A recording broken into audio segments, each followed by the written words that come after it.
Welcome to another weekend here on the platform. My name is Sam Omashe.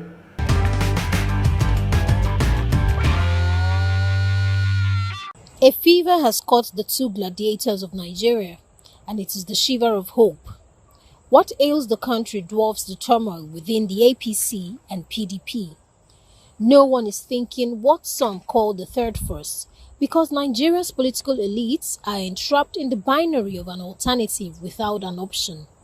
A fracked road, each part smelling of the same gunpowder. What is going on in the parties is not democracy but the pangs of strongmen. Wike and Atiku in the PDP and the president and his men in the APC. There is nothing impregnable in a democracy. It still takes men of wise counsel to save it. Systems are subject to men and not the other way.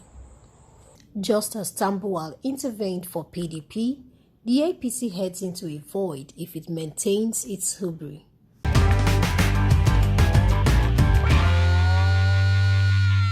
I have a special guest for you this weekend. It's none other than the controversial cleric, former vice presidential candidate, and many other things rolled in one. I welcome Pastor Tunde Bakare. Thank you so very much. It's nice to be with you, Sam. You recently had a sermon in which you virtually announced a parting of ways with the Buhari administration. How did it come to that point? Sam, there's nothing in that message that announces parting of ways. It was like the message I preached the other time around December last year, that involved the person of the Jagaban himself, Asiwaju Bola Ahmed Tinubu, and they said, "Oh, I've sold out. He has paid me. I'm not campaigning for him." It is how people hear and how they interpret what they hear. The Bible says, "Take heed what you hear and how you hear." It's not a parting of way. It's speaking truth to power. Yes, you said there was an emotive moment in that sermon where you said, "I've loved you, I've served you," and then take us through that emotion. I've loved my nation, I've served my nation, and I cannot part ways with my nation. But anyone that does anything contrary to predictable progress of this nation is enemy of God and should be the enemy of every Nigerian. A tree does not make a forest. A government is not just one man. Although the bulk will end on the table of Mr. President, there are so many things gone wrong with our nation that provoke that message. For example, in the same message, I said Jeroboam became king over 10 tribes of Israel. The northern kingdom. You heard the message. And Rehoboam, the son of Solomon, became the king of Judah over 2 tribes. Why? Because Solomon, the father of Rehoboam, worshipped idols and built more temple for demons in high places than the temple he built and dedicated to God. The kingdom was taken away from him. And Jeroboam, who got the 10, now started planting idols in Bethel as well as in Dan. And he said all Israel must bow before it. Does it make sense that if the kingdom was taken away from Solomon and given to you because of idolatry, should you perpetrate idolatry? Now, if the reason for crying for change, if the reason for voting for change is insecurity and corruption, and the whole nation said, yes, we are kicking out PDP, APC will be it, and we all invested, we all loved, we all served, and we say, this is it. And it's now getting worse than in the previous administration. Every right-thinking Nigerian should cry out and let people know where you stand. I read the former Emma Kano today, SLS, and Osilamido, he said, we cannot keep quiet. Things are getting worse under this administration. It is those who love you that cry out so that at least there will be some kind of wake-up call that you will not just go for 8 years without tangible legacy left behind. That was the reason for the clamor, for the cry. Isn't what the Bible says, him whom I love, him I chastise. Yes. So, would you say there's still love between you and the Buhari administration, or Buhari himself? You're preaching to the choir. And let me tell you this. Proverbs 27, verses 5 and 6. It says, open rebuke is better than love carefully concealed. Faithful are the wounds of a friend, but the kisses of an enemy are deceitful. And in Proverbs 28, 23, it says, he who rebukes a man will find more favor afterward than he who flatters with tongue. There's no love lost between us. I don't think there's any, or we are not on speaking terms anymore. A few days ago, before I left Abuja on Friday to come here, I received invitation cards for his son's wedding. Do you understand? Yes. Are you going to be there? Oh, by the grace of the living God, I will check if the crowd is not going to be humongous, because we almost abide by COVID regulations. If it's going to be just something simple, like my son's wedding, where there will be few people there, then I will honor that invitation. But if I sense that the crowd will be humongous, I will stay back, because COVID is real, especially this Delta variant. Have you been meeting with him personally? And when was the last time you met with him? 11th of June. And what was the meeting like? Very cordial, very warm. And why didn't you chastise him in private? Why did you have to choose to do that on the platform of CITADEL? I was not chastising. Not at all. Number one, you don't chastise someone who's older than you are. And number two, if you have Rebuke not an elder. Oh, you know the Bible, Sam. That's wonderful. No, it was not chastisement. You can say that I reached a boiling point. And I will tell you the trigger. The trigger is not Mr. President. The trigger are some of those around him who are perpetrating what I call a violation of rule of law. I stepped out of the country when Igboho's house was invaded. And I saw on social media and on television, newspaper, how they shot, killed, and dragged human in their cold blood in his house. They invaded that house and damaged that house. That's a private citizen of this country. Except lives don't count anymore.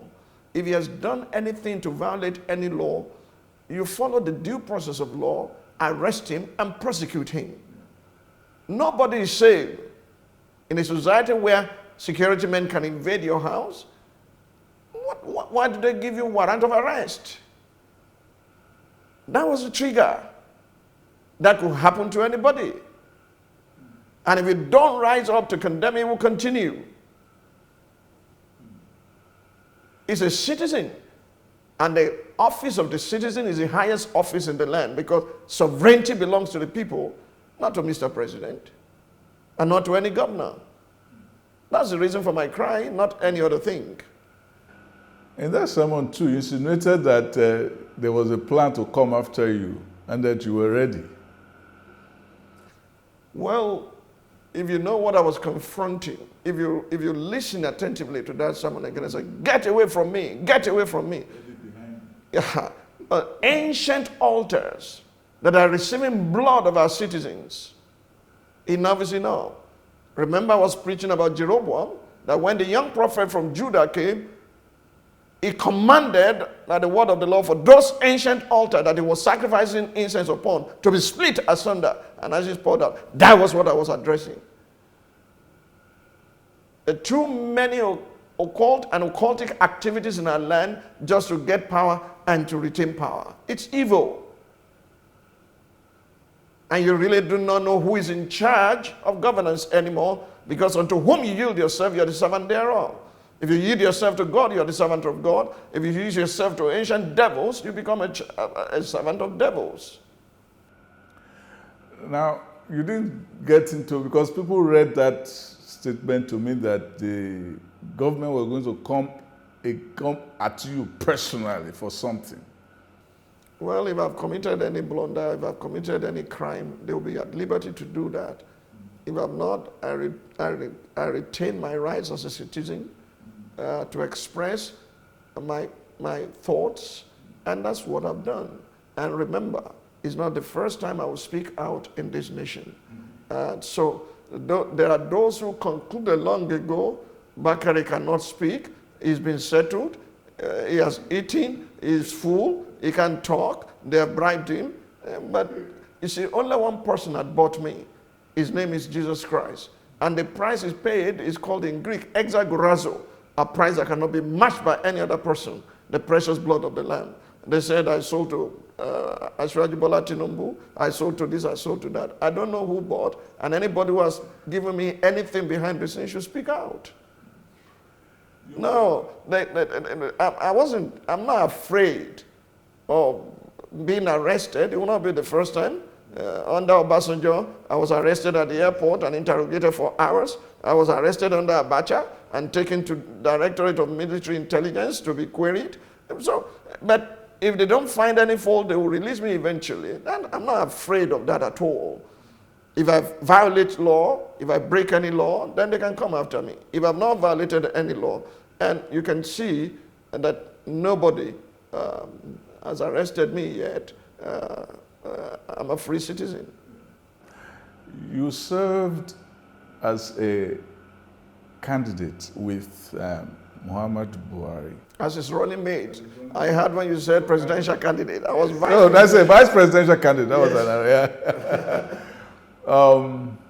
And would you say that there was actually a miscalculation on your part, that you didn't see the Buhari that you see now? I don't really understand why people ask such questions, but I will attempt to answer it. Was it a miscalculation for Daniel to have served Nebuchadnezzar? Was it a miscalculation for Joseph to have served Pharaoh in Egypt? No. If we are going to get involved as the salt of the earth and the light of the world, without us pushing and pressing for it, when opportunity presents itself, we must demonstrate what we carry. I didn't look for it. I didn't lobby for it. I didn't beg anyone.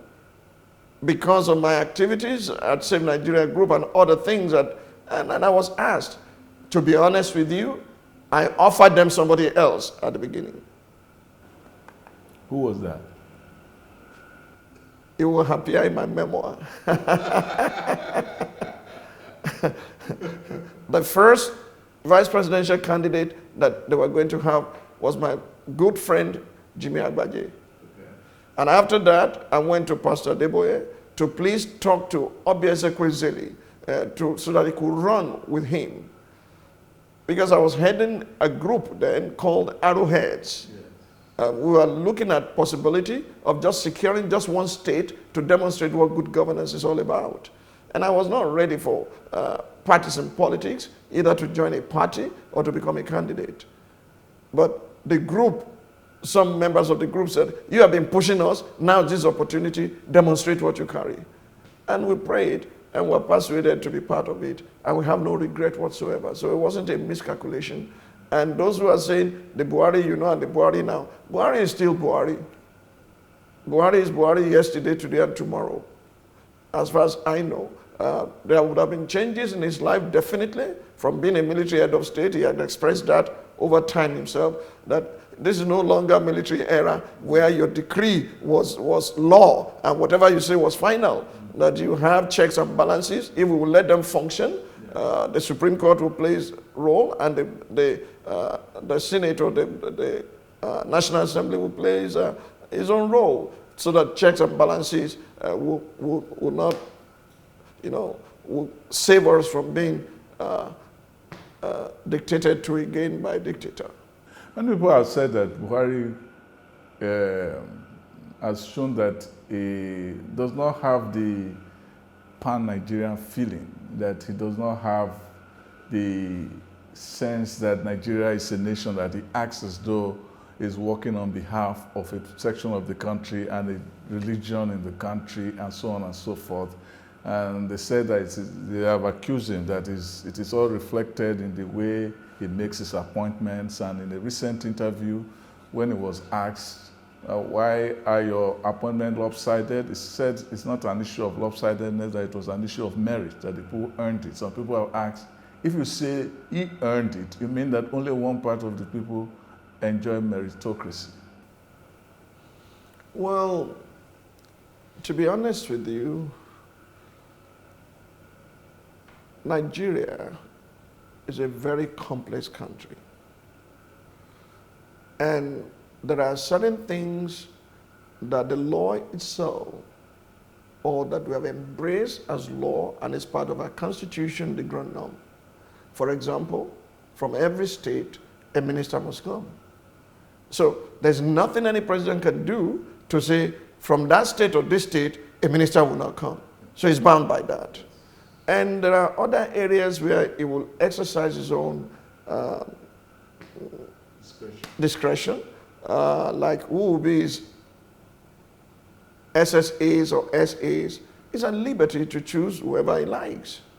But the lopsidedness that people are talking about is when you now look at the whole list, and it looks like there are more Northerners and there are more Muslims, then the rest of the country will cry out, foul, this is marginalization. It shouldn't be this. I think we all need to sit down and look into our constitution and the way our country is run and speak out that this type of lopsidedness should be discouraged completely, because it will just highlight, if it will not, I'm looking for a stronger word than highlight, our fault lines would just be blown into proportions that we might not be able to control later, because the fault lines are all there. For example, someone will say, if there is a Gumi who knows where the perpetrators of the terrorists are and who knows where these people are, if those people are known, why are they not being brought to book like you are doing to IPOB and you are doing to the likes of Sunday Igboho? Those are the lopsidedness that will say, oh, it appears there's selective integrity here, that like David did when Nathan came to him and narrated the parable. He said, this man, the man who does this will die. And they said, you are the man. Yes. And they said, let God forgive me. David was saying, if others do it, it is wrong. But when I do it, God understands. That's selective integrity.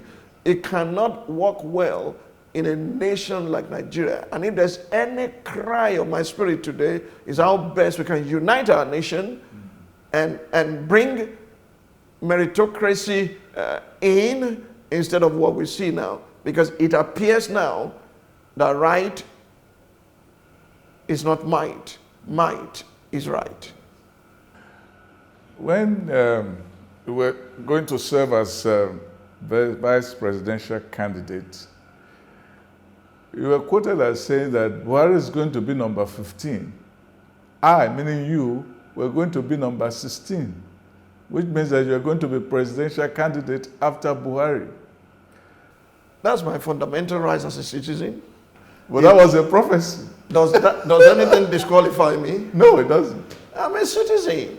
Look, in the days of President Jonathan Goodluck, the reason we gave all the support we gave by the grace of God is to liberate that seat so that any citizen from anywhere, if the one from a minority group could become president in Nigeria, yes, let's liberate it so that the best and the brightest and the fittest from any part of our country can be on that seat to steer the affairs of our nation. So, if it's number 15, and I say I want to be number 16, I'm entitled to it.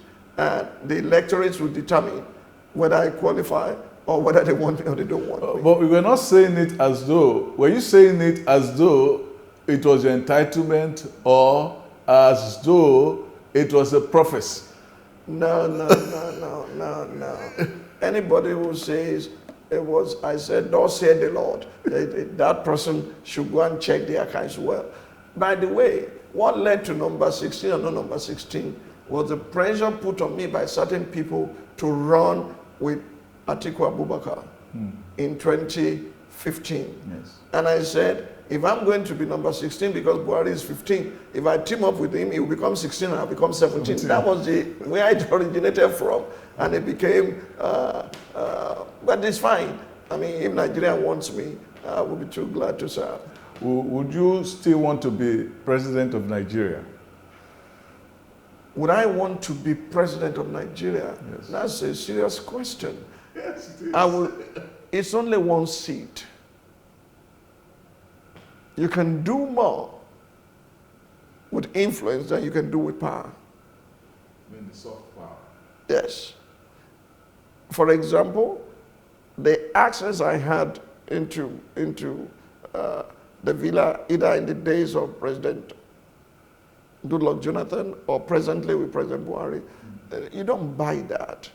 It's not something you just pick on the street. By God's grace, favor, and some earning, you earn it. And if the doors are shut against you, so be it. He who sits there can determine, but he will not be there forever. Do you understand me? Yes. Would I really desire to be president of Nigeria? I would like to quote my wife here.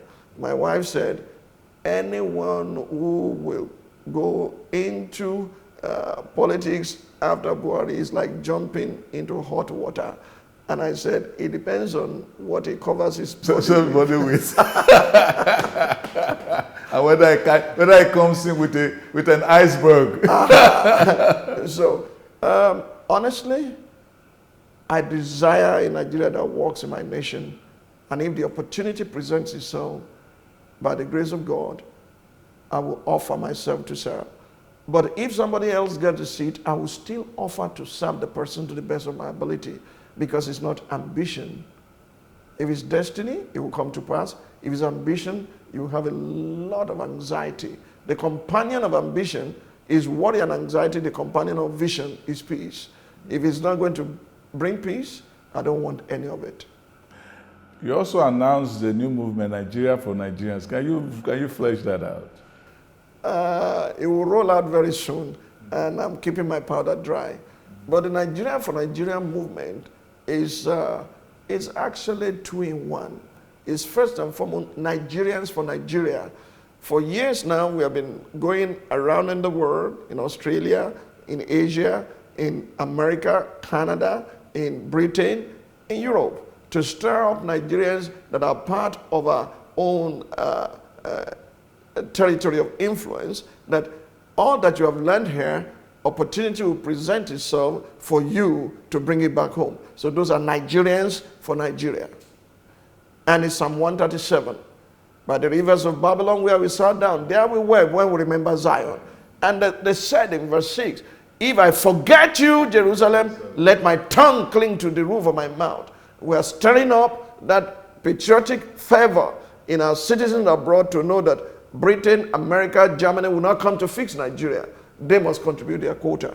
And so I've done that for years, and I'm still doing it. The Nigeria for Nigerians is based on Ecclesiastes chapter number 5, verse number 9. The profit of the land is for all, even the king himself from the field. That the profits and the resources of this nation should be spent on those we call almajiris, area boys, time bombs that can destroy the entire nation because of lack, because of poverty, because of degradation, because they don't have jobs.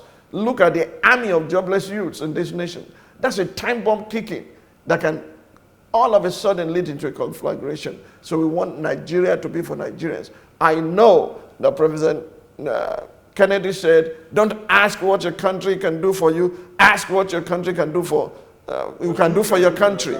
But the one who said so also knew what America had done for the citizens before he's asking citizens to do something for America. I thank God for what Nigeria has given to me as a citizen, and I want to contribute my quota and give back to this nation alongside with men who think likewise of kindred spirit, to give back to Nigeria and Nigerians. So Nigeria for Nigeria movement will soon launch, but don't expect to see us on the streets marching. No, we've developed a different pattern that will become a force to reckon with. Is it a digital movement? It will be more than digital. It is all combined. But the day will come when you will see everything stand still because change has come. Next week, we shall continue with this interview. Stay tuned. Thank you very much for being on this show. You can join up with my column at www.samuelmashaye.com. And until next time, be good.